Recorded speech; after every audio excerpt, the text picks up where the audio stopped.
Good afternoon, Blazers, and welcome back to InfoFlow from home. Welcome to February and the second semester. Today is Thursday, February 4th, and I'm David. And I'm Emmanuel. In local news, Montgomery County has surpassed 58,965 cases of COVID-19 as of Tuesday, February 2nd.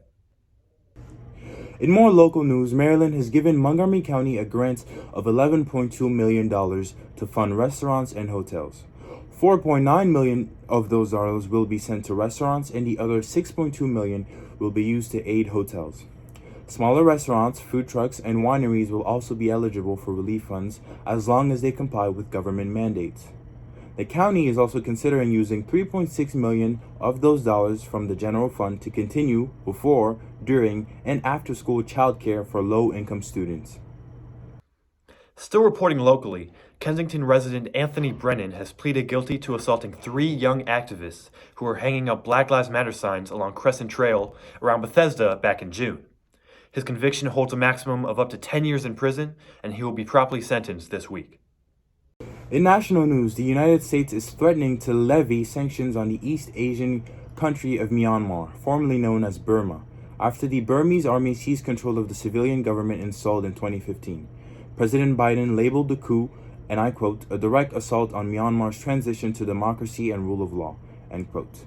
This stance will put the U.S. at odds with China and Russia, who have not condemned the takeover.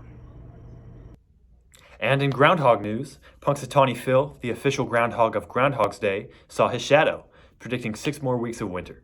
But never fear, as they say, after winter, you're looking forward to one of the most beautiful and brightest springs you've ever seen. Now let's hop over to Sammy for some tasty treats. On today's episodes, bagels.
Man, that looks good. Time to get out the cream cheese.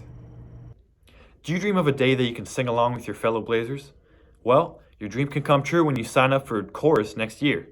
Chorus 1, 2, and 3, show choir, and chamber singers all fulfill the fine arts requirement for graduation. Visit mbhsmusic.com for more information, including audition requirements for certain ensembles. The National Association for the Advancement of Colored People, the NAACP, marked its 110th anniversary in 2019. Spurred by growing racial violence in the early 20th century, and specifically the 1908 race riots in Springfield, Illinois, a group of African American leaders joined together to form the NAACP as a permanent civil rights organization. Well, that's all for today's show. Check out our website at bnconline.net to submit any announcements, and follow us on Instagram at bnc.infoflow and on Twitter at bncblair. We'll be back next Monday with the latest edition of InfoFlow from home. Remember to wash your hands, avoid touching your face, and follow social distancing guidelines. Have a touchdown pass Thursday, Blazers, and stay safe.